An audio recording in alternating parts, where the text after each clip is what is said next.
اور عیسیٰ کی عمر کی ہوگی. مجھ سے 5 سال چھوٹی تھی اور مجھے پسند بھی بہت تھی. میری والدہ مسکرانے لگی، کہنے لگی ٹھیک ہے کہہ دوں گی. جس دن میں اٹلی جانے لگا تو نور بانو بہت روئی. وہ بے تحاشا روئی تھی. مجھے سمجھ نہیں آ رہا تھا کہ اسے سنبھالوں کیسے. وہاں سب کی آنکھوں میں آنسو تھے لیکن وہ چھوٹے بچے کی طرح رو رہی تھی. چپی نہیں ہو رہی تھی، میرے ساتھ لگی ہوئی تھی. میں نے کہا گڑیا ایسے نہیں کرتے، آ جاؤں گا یار، پھر چاکلیٹس بھی تو بھیجوں گا تمہیں. عیسیٰ کہنے لگا اتنا تو میں نہیں رویا، میرا تو سگا بھائی ہے، تم تو ایسے رو رہی ہو جیسے پتہ نہیں کیا ہے. بہرحال اسے سسکیوں سے روتا ہوا چھوڑ کر میں اٹلی چلا گیا. جب بھی میں لاہور فون کرتا اور نور بانو کو پتہ چلتا کہ میں ہوں تو وہ سب سے فون چھین کر مجھ سے باتیں کرنے لگتی. کیسے ہیں آپ؟ مجھے بھول تو نہیں گئے نا؟ میں نے کہا میں کیسے بھول سکتا ہوں.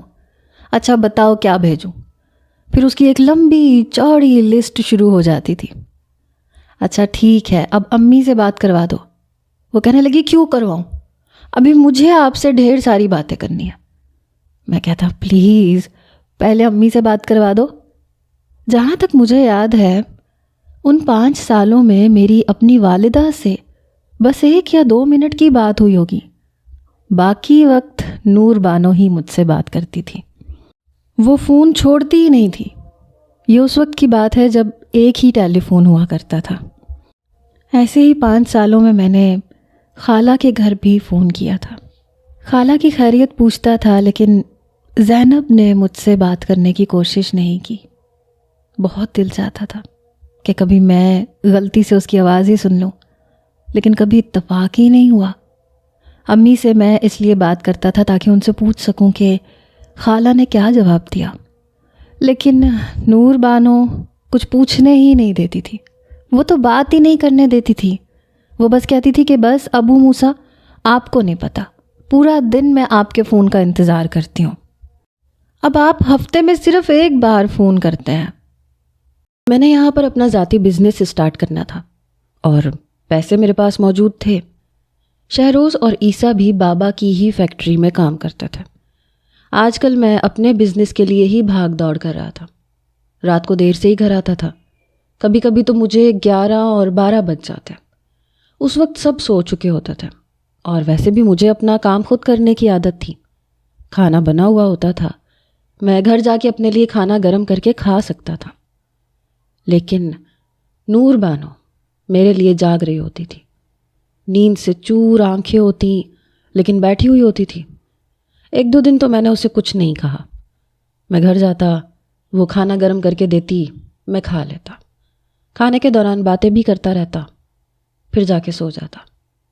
تیسرے دن میں نے دیکھا کہ وہ بے تحاشا نیند میں تھی. مین گیٹ کی چابی میرے پاس ہوتی تھی. میں اندر آیا، اپنے کمرے میں گیا، منہ ہاتھ دھویا. پھر جیسے ہی کچن میں آیا تو وہ کچن میں رکھے گول میز پہ ہاتھوں کا تکیہ بنائے سو رہی تھی. میں نے اسے یوں سوتے ہوئے دیکھا تو اسے ہلا دیا. وہ چونک کے اٹھی، پھر مجھے دیکھ کے کہنے لگی آپ آ گئے؟ میں نے کہا جاؤ جا کے اپنے کمرے میں سو جاؤ. کہنے لگی نہیں آپ کو کھانا گرم کر کے دوں گی. میں نے کہا تم کیوں میرے لیے جاگتی رہتی ہو؟ وہ کہنے لگی لو یہ کیا بات ہے، آپ کے لیے نہیں جاگوں گی تو پھر کس کے لیے جاگوں گی؟ میں آپ کو کھانا گرم کر کے دیتی ہوں. میں نے کہا نور بانو میں کھانا خود گرم کر کے کھا سکتا ہوں. تم نے صبح کالج جانا ہوتا ہے، جاؤ جا کے آرام کرو، اور کل سے میرے لیے جاگنے کی تمہیں کوئی ضرورت نہیں ہے. وہ کہنے لگی ابو موسیٰ میں آپ کے لیے خود اپنی مرضی سے اور اپنی خوشی سے جاگتی ہوں. آپ کا کام کرنا مجھے اچھا لگتا ہے، بوجھ نہیں لگتا. میں نے کہا ہاں لیکن مجھے برا لگتا ہے کہ میری چھوٹی سی کزن اپنی نیند برباد کر کے میرے لیے جاگ رہی ہے. چلو جاؤ شاباش جا کے سو جاؤ. لیکن اس نے مجھے کھانا گرم کر کے دیا. میں نے کہا ویسے تم بہت ڈھیٹ ہو. پہلا لقمہ لیتے ہوئے میں نے کہا. وہ کہنے لگی جی آپ جانتے ہیں میں اپنی مرضی کرنے کی عادی ہوں، تو پھر مجھے کیوں کہتے ہیں؟ میں نے کہا کہ اس لیے کیونکہ ہو سکتا ہے کہ 1 مہینے مجھے ایسے ہی دیر سے آنا پڑے. میں اٹلی میں بھی اپنا کھانا خود پکاتا بھی تھا، گرم بھی کر لیتا تھا. مجھے کوئی فرق نہیں پڑتا، تم یوں جاگو یا نہ جاگو، خام خواہ تم میری خاطر اپنی نیند برباد کر رہے ہو۔ وہ کہنے لگی مجھے تو فرق پڑتا ہے، میرے ہوتے ہوئے آپ کام کیوں کریں جب میں ہوں آپ کے سارے کام کرنے کے لیے۔ پتہ نہیں مجھے اس کا انداز کچھ بڑا عجیب سا لگا تھا۔ میرے ہاتھ میں لقمہ رکا تھا، میں نے کہا دیکھو میں تمہاری ذمہ داری نہیں ہوں، یہ کہہ کے میں چپ چاپ کھانا کھانے لگا۔ میں نے دیکھا وہ اپنی کوہنی ٹیبل پہ رکھ کے، اپنا پورا ہاتھ پہ اپنا پورا چہرہ رکھ کے ٹک ٹکی باندھے مجھے دیکھے جا رہی تھی۔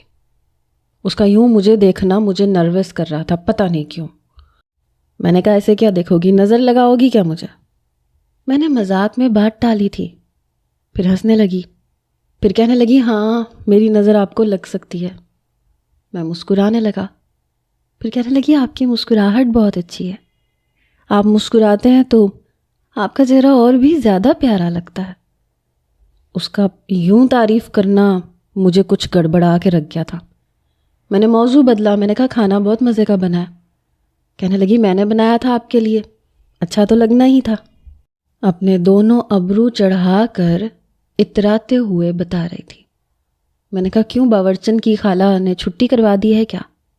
کہنے لگی نہیں باورچن بناتی ہے، باقی سب کے لیے باورچن ہی بناتی ہے، بس آپ کے لیے میں بناتی ہوں۔ اس کی باتیں، اس کا انداز مجھے کنفیوز کر رہا تھا۔ میں نے کھانا ختم کیا، اپنی پلیٹ خود دھوئی اور اس کے بعد کچن سے باہر آ گیا۔ میرا دماغ آج بڑا الجھا سا تھا۔ اس لڑکی کا رویہ میرے ساتھ عجیب و غریب سا ہوتا جا رہا تھا جو میری سمجھ سے باہر تھا۔ میں سونے کے لیے لیٹا لیکن نیند نہیں آ رہی تھی۔ میں سوچ رہا تھا کہ جلد از جلد میں اپنی فیکٹری میں بھی کام اسٹارٹ کرتا ہوں تاکہ جلد از جلد زینب کا رشتہ مانگ سکوں اور اسے اپنا بنا سکوں۔ یوں تو خالہ جانتی تھی کہ میرے ارادے کیا ہیں، لیکن باقاعدہ طور پہ ابھی تک رشتہ مانگا نہیں گیا تھا۔ پھر منع کرنے پہ بھی نور بانو رات کو میرے لیے جاگتی رہتی تھی۔ بہرحال خدا خدا کر کے فیکٹری کا کام کمپلیٹ ہوا۔ باقاعدہ طور پر میں نے کام شروع کر دیا تھا۔ ساتھ ہی میں نے اپنی والدہ سے کہا کہ وہ خالہ سے رشتہ مانگیں۔ میری والدہ شاید اسی انتظار میں تھیں۔ سب گھر کے بڑے ہی میرے لیے رشتہ مانگنے گئے تھے، جو منظور بھی ہو چکا تھا۔ آتے ہوئے عیسیٰ مٹھائی کا ڈبہ لے کے آیا اور سب سے پہلے گلاب جامن اس نے میرے منہ میں ڈالا۔ وہ کہنے لگا مبارک ہو، آخر آپ کی محبت آفیشیلی طور پر آپ کے نام لگ چکی ہے۔ میرے چہرے پہ ایک دل فریب مسکراہٹ تھی۔ اتفاق تھا کہ اس وقت نور بانو میرے پاس ہی بیٹھی ہوئی تھی۔ وہ اپنی اوٹ پٹانگ باتیں کر رہی تھی۔ وہ شاید اس بات سے نا واقف تھی کہ چچا چچی اور میرے والدین زینب کے لیے میرا رشتہ مانگنے کے لیے گئے ہیں۔ اگلا گلاب جامن عیسیٰ نے نور بانو کی طرف بڑھایا۔ وہ کہنے لگا منہ کھولو، آج تو میں تمہیں اپنے ہاتھ سے مٹھائی کھلاؤں گا، کیا یاد کرو گی تم؟ لیکن نور بانو کی تو جیسے رنگت اڑی پڑی تھی۔ اس نے عیسیٰ کا ہاتھ پیچھے کر دیا، کھڑی ہو گئی۔ عیسیٰ بھی کھڑا ہو گیا، کہنے لگا ارے لڑکی مٹھائی تو کھاؤ۔ کہنے لگی مجھے نہیں کھانی۔ پتہ نہیں بار بار وہ مجھے دیکھ رہی تھی۔ پھر اپنے کمرے میں جانے لگی، لیکن عیسیٰ نے اس کا راستہ روک لیا۔ وہ کہنے لگا مٹھائی تو تمہیں ضرور کھانی پڑے گی، دیکھو تمہاری پسند